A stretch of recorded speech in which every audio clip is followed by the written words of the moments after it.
Hello दोस्तों, कैसे हो? आपका स्वागत है त्रिपान स्टडी सेंटर में। आज जो हम करने जा रहे हैं ज्योग्राफी के चैप्टर, यानी ज्योग्राफी जो भूगोल है, ये अत्यंत महत्वपूर्ण चैप्टर होने वाला है, क्योंकि इसमें हम भूगोल के विषय में बहुत ही विस्तार पूर्वक चर्चा करेंगे। चलिए देखते हैं हमारा आज टॉपिक क्या है। The relief of the ocean basin. Here a part of the ocean submarine relief and water circulation lesson. There is the most important the relief of the ocean basins. The ocean's water is conceals as a considerable variety of landscape. The very similar to it is a counterpart of the continent, and there is a mountain basin, plateaus, ranges, and cyclones, and the trenches is the benefit of the ocean's water too. And this relief feature is found on the ocean's floor are called submarine relief. The ocean basins are broadly is divided into four major subdivisions. There is a most important. There is the ocean basin is divided by four major subdivisions. The first here continental shelf, and second here continental slope, and third here abyssal plain, and fourth here the ocean deeps. There is the most important and also important. There is show here a picture like. In this picture, there is the most important continentals is the sand and the continental slopes and the abyssal plain and the oceans deep. There is a show the first here land, continental shelf, oceans ridges and the coastal lines, and abyssal plain and the submarine trenches. There is a most important diagram here show there the all types and four here show in this picture. The first here is the continental shelf. The continental shelf here there is a no clear or well defined it the separating ocean from the continentals, and the in fact is a continental do not and erupted at the shoreline, and this slope is a seawarded from to the coastal to a point where the slope become very steep. The Sewells is a submarine is extension of the continental is called continental shelf. There is a depth of this shallow is sea water over to continental shelf range between to 120 to 370 meter. The volume of their continental shelf is a very greatly ranging between a few kilometers to more than 100 kilometers, and this variation can be seen even in their continental of the Indian Peninsula.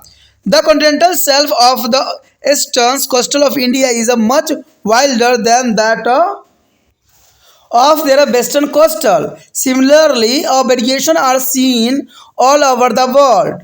Of the coastal of western Europe, it is extend to the 320 km from to the cap of the land as a end of the coastal of Florida, and their self is a 240 kilometer wide. They are much narrow and absent in the some continentals, particular where the fall mountain run a parallel or close to the coastal and along their eastern is the Pacific Ocean. The most of the continentals is a swamp or represent the land which has been to the inundated by the rise in the sea level. Many regarded there is a formation due to the erosionals and work of wave of due to the extension of land by the deposition of river and bond materials on the offshore traces and of their coastal region, which is there is a once is a covered by the ice sheet, and they may be have developed due to the glaciers deposit. The continental slabs are the greater important to the man. The swell water over to self imbalance is the sunlight to the penetrate through the water to the bottom and encourage growth of the macroscopy plants and animals called plankton. That is called to the plankton. There are macro plant and animals called to the plankton, and this is a plankton are food for the fishes. And continental is as well as their source of fish, mineral including sand and gravel.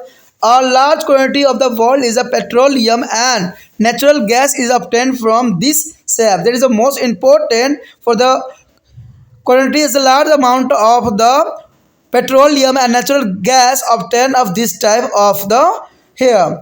The Mumbai is a high and the recent is a discovery of petroleum in the Godavari Basin is example of the share of drillings on the continental shelf and coral reefs and the lipoplastic clastics and materials are also is common on the continental shelf. One of the striking features of the continental shelf is the presence of the submarine ions, which is extended to the continental slope. And this cyclone is here as a step beside of valley cut into the floor of the sea.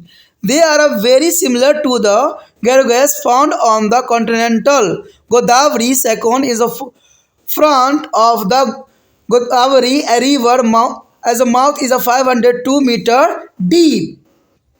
So here show the most important diagram is a submarine Sion. There is the most important. Here show the continental shelf, continental slope, and the sea surface. And here a continental. There is a most important diagram here.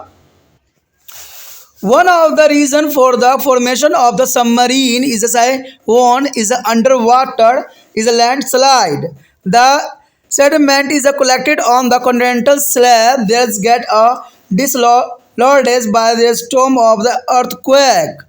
The force of this is moving a sediment is eroded their slope as they come down and as the result of submarines scions are covered out. The continental shelf is generally is considered to be a territorial water extent of the nation to which is a adjoined. There is a most important here. An important point around this box is a continental shelf is the submerged is a portion of the continental which is a gradually slope seaward from the shoreline. And secondly is a submarine Sion is a deep valley cut into the continental shelf. There is extend to the continental slope. There is a most important here. The next here is a continental slope. There is a most important here, the continental slope. The continually sloping is the borders of the continental marines and seawards of there is a continental shelf and extending down to be deep sea floor of the is the upswell plan. There is a known as the continental slope. It is a characterized by their gradient of 2.5 degrees. This extent is between to the depth of the 180 to the 3600 meter. In some place, for example, of the shore of the Philippines, there is a continental slope extend to a great depth. The continental is a slope is mainly due to there is a steepness and increasing a distance from to land has very is a little deposit of sediment on them, and sea life is there also for a less here than on the shelf. There is the most important.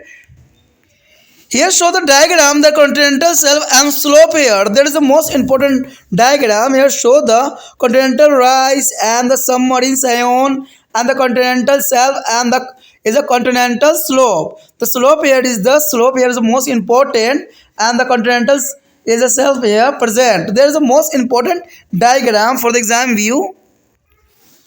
Along the base of the continental slope is the deposit of sediments, and this belt of the sedimentaries deposit from to continental rise in a some region. The rise is very narrow, but is the other it may be extend up to 6 kilometers in a where. There is the most important, and there is a most important here point. A continental slope is the stably there is sloping part of the sea floor which mark the boundary between the sea floor and continental shelf. That is the most important, and the belt of sediment is a deposit along the basis of the continental slope is called continental rises. There is a most important also.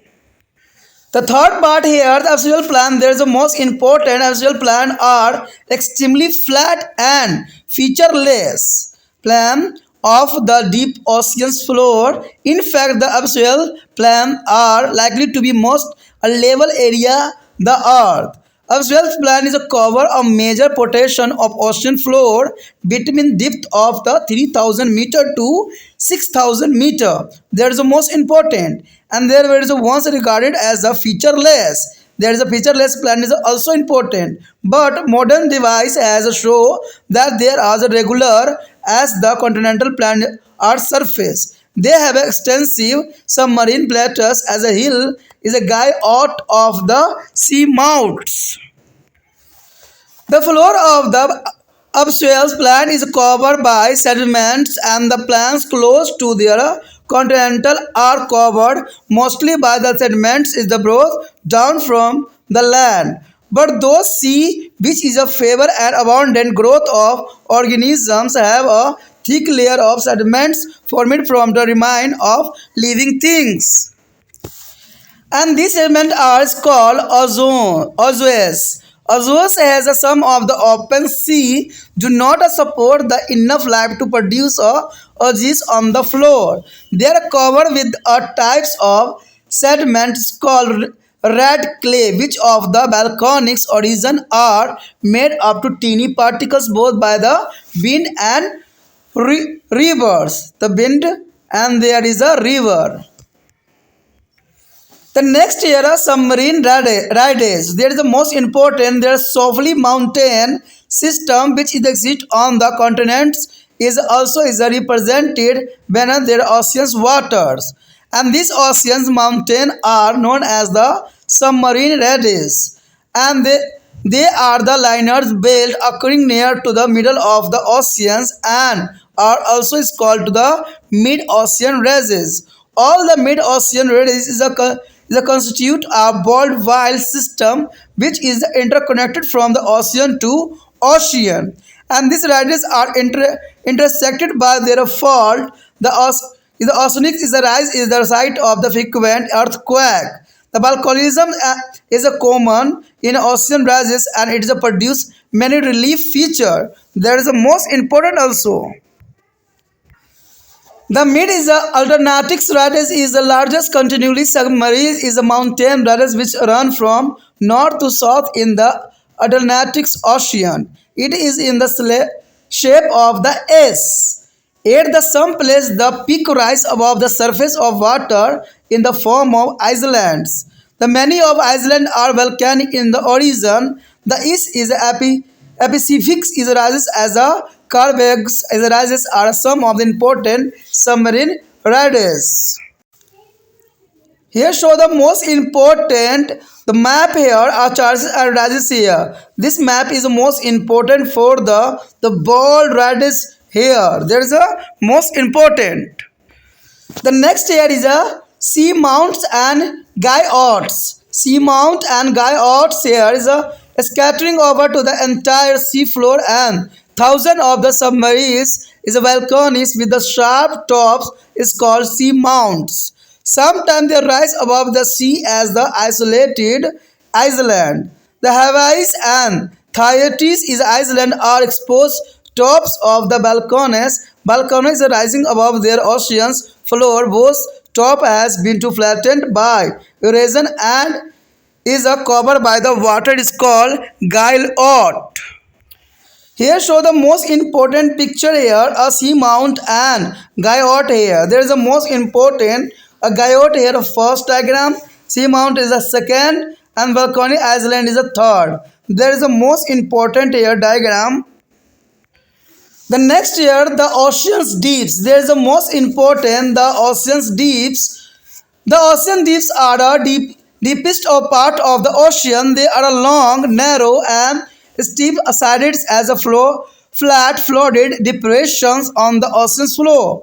They are generally called submarine trenches and these trenches are not away localized in the middles of the ocean's basins as may be generally expected but are situated very close to the parallel to the continental bordered by fault mountains.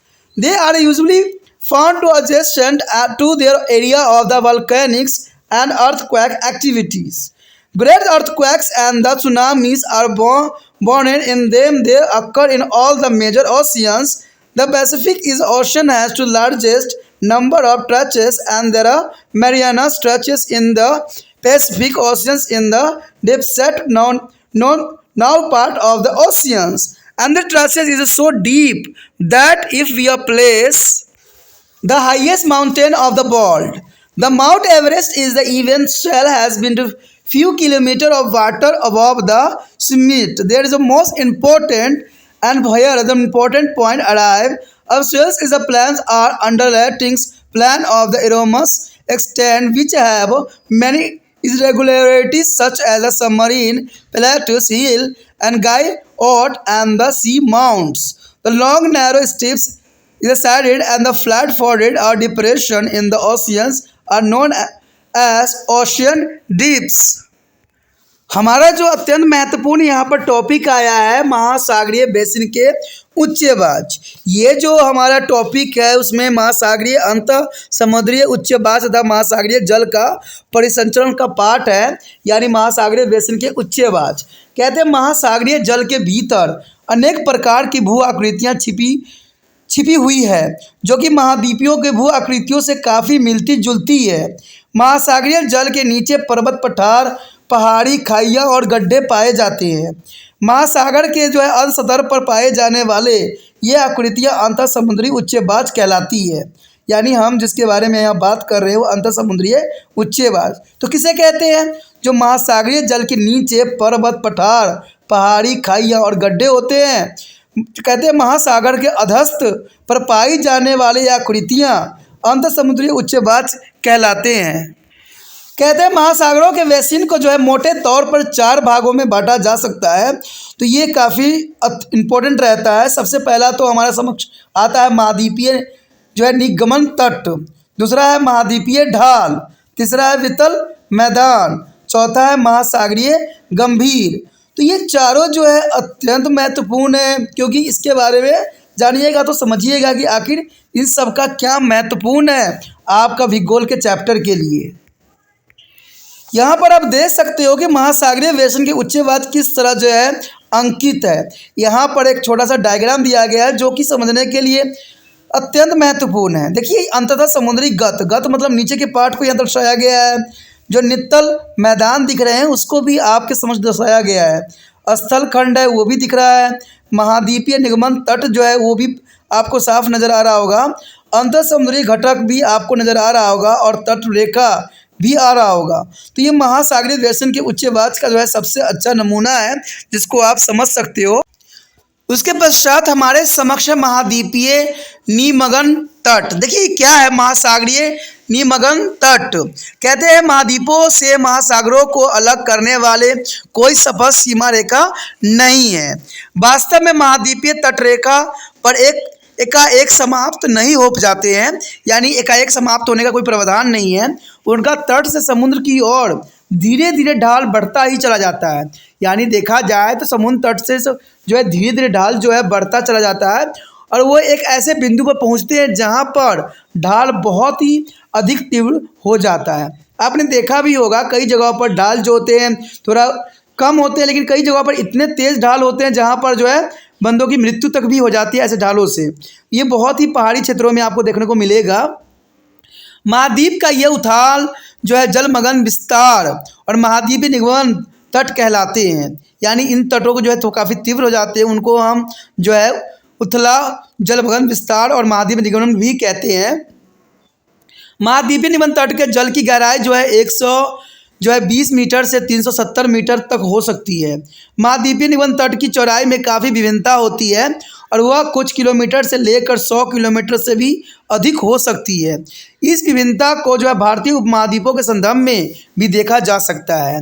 कहते हैं भारत के पूर्वी तट का महाद्वीपीय निगमन तट जो है पश्चिम तट के महाद्वीपीय निगमन तट की अपेक्षा अधिक चौड़ा होता है। यानी भारत के पूर्वी तट जो है काफ़ी चौड़ा होता है, इसमें कोई दो राय नहीं है। इसी प्रकार की विभिन्नता संपूर्ण विश्व में देखी जा सकती है। पश्चिमी यूरोप का महाद्वीपीय जो है निगमन तट से 320 किलोमीटर तक फैला हुआ है और फ्लोरिडा के तट जो है इसकी चौड़ाई का 240 किलोमीटर तक है। कुछ महाद्वीपों से विशेषकर यहाँ जो वलित पर्वत तट के समांतर या निकले होते हैं और ये महाद्वीपीय निगमन तट या तो बहुत संक्रिय होते हैं या नहीं भी होते हैं। ऐसा पूर्वी प्रशांत महासागर में देखा जा सकता है। अगर पूर्वी प्रशांत महासागर के बारे में अगर आपने नहीं जाना है तो वहाँ पर ये जान सकते हो कि महाद्वीपीय निगमन तट जो है बहुत ही संकीर्णीय होता है। यहाँ पर कहते हैं अधिकतर महाद्वीप जो है निगमन तट स्थल ही अंश माने जाते हैं। अगर देखा जाए तो अधिकतम महाद्वीप जो होते हैं इसी के ही यानी निगमन के ही तट के ही जो है अंश माने जाते हैं। अंश का मतलब होता है उन्हीं के ही पार्ट के रूप में देखा जा सकता है। ये समुद्री जल स्तर को बढ़ जाने के कारण जो है जलमग्न हो गए हैं। यानी आपको पता है कि जैसे समुद्र के जो है काफ़ी पानी की मात्रा बढ़ रही है, तो जो है बहुत से जो है जो महाद्वीप जो है जलमग्न हो चुके हैं, यानी जल में डूब चुके हैं। बहुत से विद्वान ने इसके निर्माण का कारण या तो लहरों से होने वाले अपरदन को मानते हैं, या बहुत ही ये कहते हैं कि तटवर्ती जो है वेदिका पर नदी की बहाव के साथ आई सामग्री के निक्षेपण से जो है स्थल खंड के विस्तार को मानते हैं। कभी कुछ तटबंधीय जो है बर्फ की परत से जो है आच्छादित थे और संभवतः वो हिमानी निक्षेप के कारण विकसित होते चले गए। महाद्वीपीय निगमन तट मनुष्य के लिए बहुत ही महत्वपूर्ण है। सूर्य की रोशनी जो है महाद्वीपीय निगमन तट के छिछले जल में से होकर समुद्री तली तक पहुंचकर सूक्ष्म पौधे और जीवों की वृद्धि के लिए अनुकूल परिस्थिति उत्पन्न करती रहती है। यानी देखा जाए तो सूर्य की रोशनी महाद्वीपीय निगमन तट के जो छिछले जल में भी होकर समुद्री तल तक पहुंचकर सूक्ष्म पौधों और जीवों को वृद्धि करने का अनुकूल परिस्थिति उत्पन्न करते हैं। तो देखिए कितना इंपॉर्टेंट बात यहाँ आ गया। इस जो है सूक्ष्म जीवों का जो है फलवक कहते हैं। ऐसे से क्वेश्चन जो है यूपीएससी एग्जाम में भी पूछे जाते हैं। तो बच्चे क्या होते हैं कि एमसीक्यू करके चले जाते हैं और उनके कोई भी क्वेश्चन उनको जो है नहीं आता है। कहते हैं जब तक आप बेसिक को नहीं समझिएगा, चैप्टर नहीं समझिएगा, आप एमसीक्यू करके जो है यूपीएससी एग्ज़ाम को टैग नहीं कर सकते। कहते हैं बच्चे सिर्फ देखते रहते हैं, जो है एमसीक्यू से पढ़ते रहते हैं। लेकिन जिन बंदों ने अटैम्प्ट किया उनको ये बात पता रहता है कि क्वेश्चन जो होते हैं चैप्टरों के अंदर से आते हैं, जो बच्चे समझते हैं चैप्टर। तो कहते हैं अगर अभी आपके आगे का सपना है यूपीएससी एग्ज़ाम को जो है करना है, तो आपको अभी से इस चीज़ों को जो है ध्यान से पढ़ने की आवश्यकता और इसको पॉइंट जो है नोट करने की आवश्यकता है। कहते हैं बड़े बड़े इंस्टीट्यूट में भी जाके आप वो चीज़ नहीं सीख सकते जो ये छोटी छोटी बातों में सीख सकते हो, क्योंकि किताब में ही वो सारी बातें होती है जो हर जगह पढ़ाई जाती है। ठीक है, तो इसको अगर ढंग से आप पढ़िएगा तो यूपीएससी एग्ज़ाम के हर एक एग्ज़ाम के लिए आप जो होगे अप्लीकेबल हो जाओगे। तो यही सब बातें जो है एग्ज़ाम में पूछी जाती है, लेकिन बच्चे जो है इधर उधर भटक रहे होते हैं। कहते हैं महाद्वीपीय निगमन तट जो है मछलियाँ तथा खनिजों जिसमें रेत और कंकड़ पत्थर भी शामिल है कि काफ़ी अधिक मात्रा में स्रोत के रूप में देखा जा सकता है। यानी मछलियाँ और खनिज जो है इसमें काफ़ी मात्रा में पाई जाती है। विश्व भर में प्राप्त अधिकतर खनिज तेल और प्राकृतिक गैस इन्हीं महाद्वीपीय जो है निगमन तटों से ही प्राप्त होती है। यानी देखा जाए तो खनिज तेल और प्राकृतिक गैस इन्हीं जगहों से मिलता है। और मुंबई हाई तथा गोदावरी बेसिन में जो है खनिज तेल की नवीन खोज हुई है। यहाँ पर हमारे लिए बहुत ही मात्रा में खनिज तेल जो है उपलब्ध है, जो कि हमारे ही देश में यानी मुंबई गोदावरी बेसिन में खनिज तेल की जो है नवीन खोज है। और खनिज तेल के लिए जो है पटतट बेसिन का उदाहरण भी है। प्रवाल भित्ति और जैव खंड पदार्थ जो है महाद्वीपीय निगमन तटों पर सामान्य रूप से पाए जाते हैं। यहाँ पर जो हमारे समक्ष आया अंतर समुद्री कैनियन, देखिए ये डायग्रामेटिक है जो बहुत काफ़ी इम्पोर्टेंट है। इसमें आप देख सकते हो कि यहाँ पर जो है महाद्वीप, समुद्री तट, महाद्वीपीय निगमन तट, महाद्वीपीय ढाल, तो कई मानने में सारी चीज़ें जो होती है अंतर समुद्री कैनियन को बनाने के लिए पर्याप्त होते हैं। कहते हैं इस डायग्राम को अगर आप चाहो तो कई रूप में प्रैक्टिकल फाइल में भी बना सकते हो, जहाँ पर प्रैक्टिकल के रूप में आप दिखा भी सकते हो, क्योंकि जो सीबीएसई से बच्चे पढ़ते होंगे उनको भी प्रैक्टिकल फाइल होता है, चाहे वो एनआईएस बोर्ड में पढ़ते हैं उनकी भी प्रैक्टिकल फाइल होता है। तो इसके बेस पे आप कर सकते हो। महाद्वीपीय निगमन तट की एक उल्लेखनीय विशेषता इसमें पाई जाने वाली अंतर समुद्रीय कैनियंस यानी महाखंडड़ है, जो कि महाद्वीपीय ढाल तक चली जाती है। समुद्र तट में बनी हुई एक कैनियंस तीव्र ढाल वाली घाटियों के समान ही होती है। गोदावरी नदी के मुहाने के सामने गोदावरी कैनियन के जो है 502 मीटर गहराई होती है। अंतर समुद्री कैनियन के निर्माण का एक कारण समुद्री जल के नीचे होने वाले भूस्खलन भी हो सकती है। महाद्वीपीय निगमन तट पर इकट्ठा होने वाला जो है तलछट तूफान तथा भूकंप द्वारा हटा दिया जाता है। हटते हुए इस जो है तटछटों को जो है बल के कारण ढाल कटे हुए नजर आते हैं और इसके परिणाम स्वरूप अंतर समुद्री कैनियंस बन जाते हैं। और महाद्वीपीय निगमन तट जो है साधारण उन राष्ट्रों की समुद्री जल सीमा बनाते हैं। उसके पश्चात हमारे समक्ष महाद्वीपीय ढाल। देखिए महाद्वीपीय ढाल क्या होता है। महाद्वीपीय सीमांत का वह निरंतर जो ढलवा भाग जो कि महाद्वीपीय निगमन तट से सागर की ओर वित्तल मैदान तक विस्तृत होते हैं, महाद्वीपीय ढाल के रूप में जाना जाता है। यह जो है दो 0.5 जो है डिग्री के ढाल द्वारा जो है वर्गीकृत किया गया जाता है और इसकी गहराई जो है 180 मीटर से 360 मीटर तक होती है। कुछ स्थानों पर जैसे फिलीपींस के तट के पास महाद्वीपीय ढाल बहुत गहरा हुआ होता है। महाद्वीपीय ढाल में मुख्यतः तीव्र ढाल और तट से दूसरी दूरी को जो है बढ़े जाने के कारण तट छट जो है निक्षेप बहुत कम मिलता है। महाद्वीपीय निगमन तट की तुलना से यहाँ समुद्री जीव भी बहुत कम मिलते हैं। यहाँ पर जो आपके समक्ष डायग्राम है यानी चित्र है, ये महाद्वीपीय निगमन तट और ढाल को दर्शाया गया है। यहाँ पर आप देख सकते हो कि महाद्वीपीय उठान आपको नज़र आ रहा होगा और महाद्वीप निगमन तट भी नज़र आ रहा होगा, अंदर समुद्री कैनियन भी आएगा और महाद्वीपीय ढाल भी। तो ऐसे ही होता है, अगर पानी की जो बहाव होती है एक ढाल का रूप ले लेती है और नीचे की तरफ बहने लगती है। तो ये डायग्राम भी आपको जो है बहुत कुछ समझा सकता है।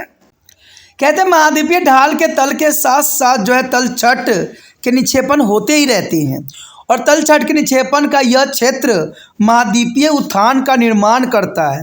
यानी महाद्वीपीय उठान का निर्माण इन्हीं तलछटों के निक्षेपण के कारण होता है। कुछ क्षेत्रों में यह जो उठान बहुत ही संकरा होती है, यानी संकरा का मतलब होता है कि बहुत ही जो है काफ़ी कम गैप होते हैं, किंतु कहीं कहीं इसकी चौड़ाई जो है 600 किलोमीटर तक भी हो जाती है। कहीं कहीं देखिए संकरा होती है और कहीं कहीं तक तो 600 किलोमीटर से भी अधिक होती है। तो ये काफ़ी इंपॉर्टेंट बात रखता है। बात इंपॉर्टेंट यहाँ पर यह भी रखता है कि 2 पॉइंट है जिसमें समुद्री जो है अर्धसतल का वह तीव्र ढाल वाला भाग जो वित्तीय मैदान और महाद्वीपीय निगमन तट के बीच है, महाद्वीपीय ढाल कहलाता है। महाद्वीपीय ढाल के तल के साथ साथ जमा हुआ तलछट का क्षेत्र जो है महाद्वीपीय उठान कहलाता है। तो ये कई मायने में इम्पोर्टेंट भी कहलाता है। अब देखते हैं हमारा अगला पार्ट। अगला जो है हमारा है वित्तल मैदान। देखिए वित्तल मैदान गहरे महासागरीय तट के अत्यंत समतल तथा प्राकृतिक विहीन मैदान है। संभवतः यह विश्व के सबसे समतल क्षेत्र है। वित्तल मैदान जो 300 से 600 मीटर तक जो है गहराई पर महासागरीय तल के एक विस्तृत भाग से फैले हुए हैं।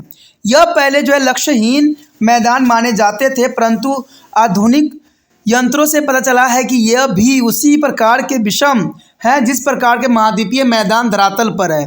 इसमें व्यापक रूप से समुद्री पठार, पहाड़ियाँ, गायोट और समुद्री पर्वत पाए जाते हैं, जो कि कई मायने में इम्पोर्टेंट भी रखता है। वित्तल मैदान का जो है तलछट से भरा हुआ होता है और महाद्वीपों के निकटवर्तीय वित्तल मैदान अधिकांशतः स्थल जो है खंड से आए तलछट से भरे हुए होते हैं। लेकिन जिन समुद्रों में जीवों की अत्यधिक वृद्धि होती है उन पर जो है तलछट की मोटी परत होती है और इस तलछट का जो है निर्माण समुद्री जीवों के अस्थि पंजरों से बनी होती है और इन तलछटों के जो है उज या संदूपंख कहते हैं। कुछ खुले समुद्रों में पर्याप्त मात्रा में जो है जीव जंतु नहीं होते हैं, इसलिए उनके जो है अधस्थल पर उज नहीं बनता है। इसमें जो तलछट भरा हुआ होता है उसे लाल संदूपंख कहते हैं और इस लाल संदूपंख का निर्माण जो है ज्वालामुखी के कारण होता है, ये आपको पता होना चाहिए। यानी लाल संदूपंख का निर्माण जो होता है ज्वालामुखी के कारण होता है और यह पवन तथा नदियों द्वारा लगाए गए छोटे छोटे कणों से भी हो सकता है। यानी समुद्र और नदियों द्वारा यानी पवन नदियों द्वारा लाए गए छोटे छोटे कण से भी लाल संदूपंख का जो है निर्माण होना संभव है। उसके पश्चात है अंतर समुद्री जो है पर्वत श्रेणी या कटक। देखिए क्या है ये, महाद्वीपों पर विद्यमान विशाल पर्वत जो है पद्धति समुद्री के जो है जल के नीचे भी विद्यमान है और इन महासागरीय पर्वतों को अंतर समुद्री पर्वत श्रेणी कहते हैं। ये देखिए मोखला के समान है जो महासागरों के मध्य स्थित है, अंत इन्हें मध्य महासागरीय पर्वत श्रेणी भी कहते हैं। सभी मध्य महासागरीय पर्वत श्रेणी एक जो है विश्वव्यापी व्यवस्था का निर्माण करती है और ये एक महासागर से दूसरे महासागर के साथ जो है परस्पर जुड़ी हुई होती है और यह जो है पर्वत श्रेणियों कहीं कहीं जो है भ्रमशों द्वारा कट जाती है। यहाँ प्राय भूकंप आते ही रहते हैं और महासागरीय पर्वत श्रेणी में ज्वालामुखी आम बात है। इससे जो है कई प्रकार के समुद्री धरातलीय लक्षणों का निर्माण भी हो जाती है। मध्यवर्ती अंटार्कटिका पर्वत श्रेणी सबसे बड़ी और अवंचित जलमग्न पर्वत श्रेणी है जो अंटार्कटिका महासागर के मध्य में उत्तर से दक्षिण तक जो है फैली हुई होती है।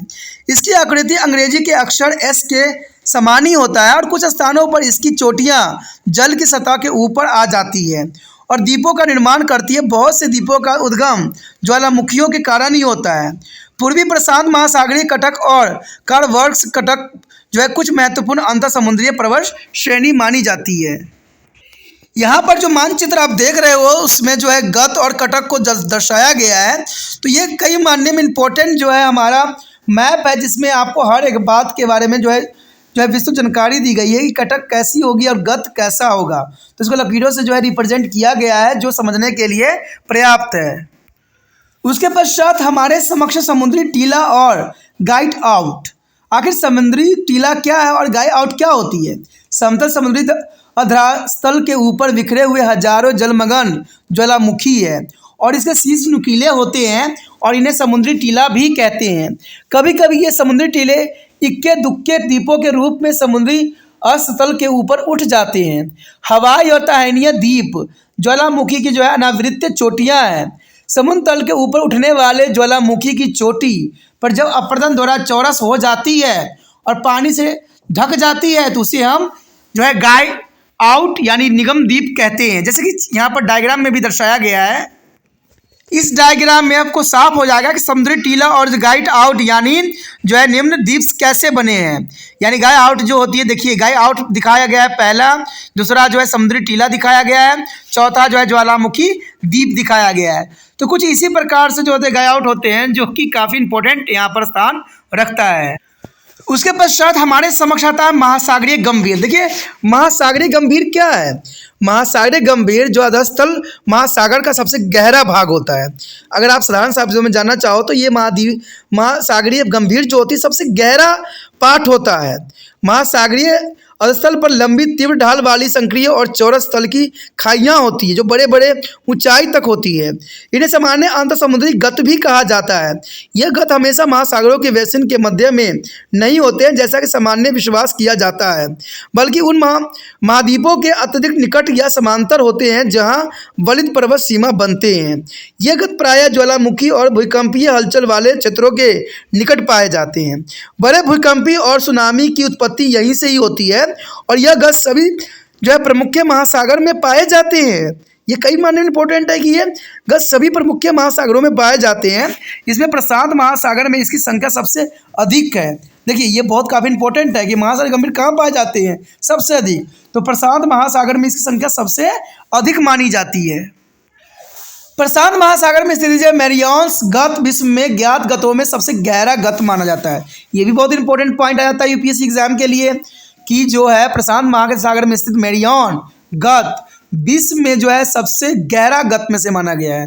और यह गत या खाई इतनी गहरी है कि इसमें अगर विश्व के स्वच्छ पर्वत शिखर माउंट एवरेस्ट को रख दे तब भी इसकी चोटी के ऊपर कुछ किलोमीटर समुद्र जल रहेगा। तो आप समझ सकते हो कि इसकी गहराई कितनी अधिक होगी। तो ये काफ़ी इंपॉर्टेंट बात है।